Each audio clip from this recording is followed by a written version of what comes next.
Greek mythology के अनुसार आज से कई हजार साल पहले पृथ्वी पर एक ऐसा राक्षस महिला क्रिएचर रहती थी जिसकी आंखों में देखने से ही इंसान पत्थर के बन जाया करते थे। उसके बालों की जगह बड़े बड़े जहरीले सांप थे। ग्रीक के कई ताकतवर योद्धाओं और राजाओं ने उसे मारने की कोशिश की, पर कोई सफल नहीं हो पाया। जो भी गया वो वापस नहीं लौटा। उसकी नजरें इतनी खतरनाक थीं कि वो इंसानों को पलक झपकते ही पत्थर बना देती थीं।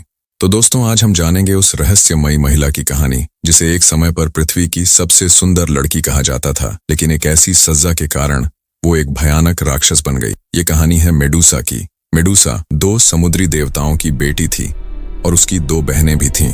मेडुसा एथेना नाम की एक देवी की बहुत बड़ी भक्त थी और बचपन से ही उनका आदर करती थी। वह एथेना के मंदिर की पुजारिन बनना चाहती थी।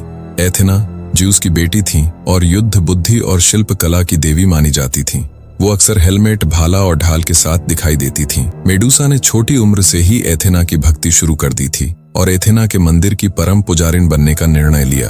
उस समय पुजारिन बनने के लिए कठोर नियम थे: पवित्रता, ब्रह्मचर्य और देवी के प्रति पूर्ण समर्पण। मेडुसा ने इन नियमों का पालन किया और जल्द ही मंदिर की प्रमुख पुजारिन बन गई।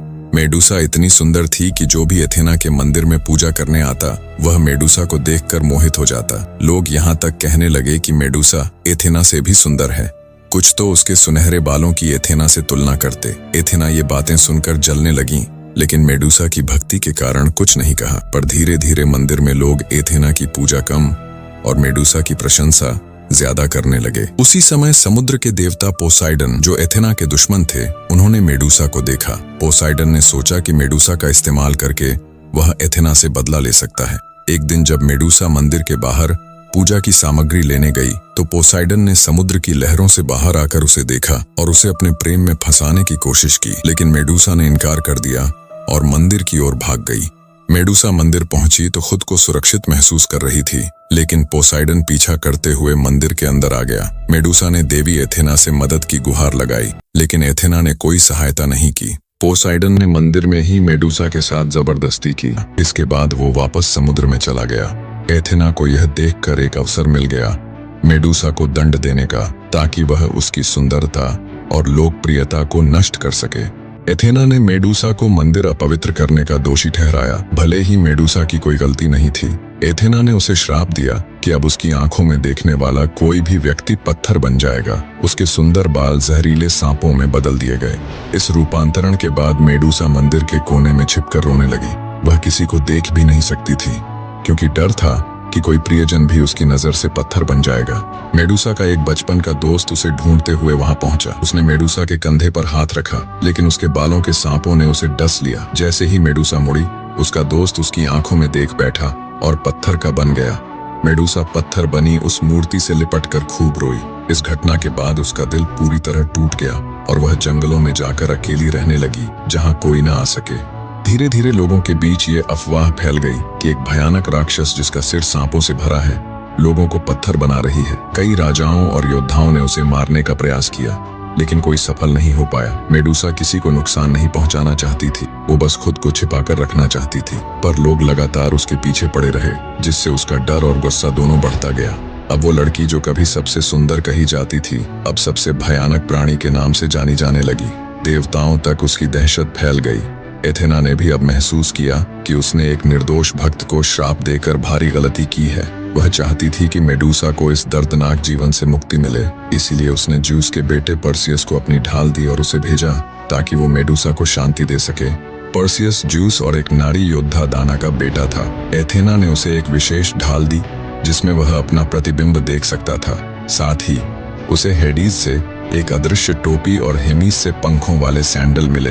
ये सभी देवता मिलकर मेडुसा को शांति देने की योजना में शामिल थे। पर्सियस को बताया गया कि उसे सीधे मेडुसा की आंखों में नहीं देखना है, बल्कि एथेना की दी हुई ढाल में उसके प्रतिबिंब से हमला करना होगा। पर्सियस उस गुफा तक पहुंचा जहां मेडुसा छिपकर रहती थी। वहां चारों तरफ पहले से पत्थर बनी मूर्तियां बिखरी थीं, जो कभी योद्धा और राजा थे। गुफा के अंदर घना अंधेरा था, लेकिन पर्सियस ने अपने पंखों वाले सैंडल से चुपचाप उड़ते हुए अंदर कदम रखा। उसने ढाल में मेडुसा का प्रतिबिंब देखा। उसकी आंखें दुख और अकेलेपन से भरी थीं, जैसे वह मृत्यु का इंतजार कर रही हो। मेडुसा ने जैसे ही पर्सियस को देखा, वो समझ गई कि अब उसका अंत आ गया है। लेकिन उसने कोई प्रतिरोध नहीं किया। शायद वो जानती थी कि यह एथेना की योजना है, वही एथेना जिसने उसे श्राप दिया था। अब वही उसे इस जीवन से मुक्ति दिला रही है। पर्सियस ने ढाल में देखते हुए अपनी तलवार उठाई और बिना उसकी आंखों में देखे एक ही वार में उसका सिर धड़ से अलग कर दिया। मेडुसा की मृत्यु के साथ ही गुफा में एक अजीब सी शांति छा गई। लेकिन कहा जाता है कि जब उसका सिर कटा तो उसके शरीर से दो नए प्राणी जन्मे, पंखों वाला घोड़ा पेगासस और एक विशाल योद्धा क्रायसोर। पर्सियस ने मेडुसा का कटा हुआ सिर एक विशेष थैले में रखा, क्योंकि उसकी आंखों में अब भी वह शक्ति थी जिससे कोई भी पत्थर बन सकता था। उसे अब इस सिर का इस्तेमाल अच्छे उद्देश्यों के लिए करना था। पर्सियस ने वापसी की यात्रा शुरू की और कई मुश्किलों को पार करते हुए एथेना के पास पहुंचा। एथेना ने मेडुसा के सिर को अपनी ढाल में जोड़ा, जिसे एगिस कहा जाता है। अब वह ढाल एथेना की शक्ति और रक्षा का प्रतीक बन गई। लेकिन यह भी माना जाता है कि एथेना ने यह सम्मान देकर मेडुसा के बलिदान और उसकी भक्ति को अमर कर दिया। एक भयानक राक्षस कहीं जाने वाली मेडुसा को आखिरकार शांति मिल गई। मेडुसा की कहानी सिर्फ एक श्राप या राक्षस रूप तक सीमित नहीं है, बल्कि यह एक ऐसी महिला की कहानी है जिसे उसके दोष के बिना दंड मिला। उसकी सुंदरता, भक्ति और आत्मसम्मान ने उसे शक्तिशाली बना दिया। देवताओं की राजनीति और ईर्ष्या में फंसकर वह एक प्रतीक बन गई, पीड़ा, अन्याय और फिर भी शक्ति की। उसकी मृत्यु एक अंत नहीं थी, बल्कि एक नई पहचान की शुरुआत थी, जिसे आज भी ग्रीक संस्कृति में सम्मान से याद किया जाता है। तो दोस्तों, ये थी मेडुसा की पूरी कहानी। एक सुंदर महिला से खतरनाक राक्षस बनने और फिर देवी के ढाल में स्थान पाने तक का सफर। अगर आपको ऐसी और भी पौराणिक, रहस्यमयी और ऐतिहासिक कहानियां पसंद हैं, तो इस वीडियो को लाइक करें, शेयर करें और चैनल को सब्सक्राइब जरूर करें। कमेंट करके बताइए कि अगली कहानी किस विषय पर होनी चाहिए। मिलते हैं एक और अद्भुत कहानी के साथ।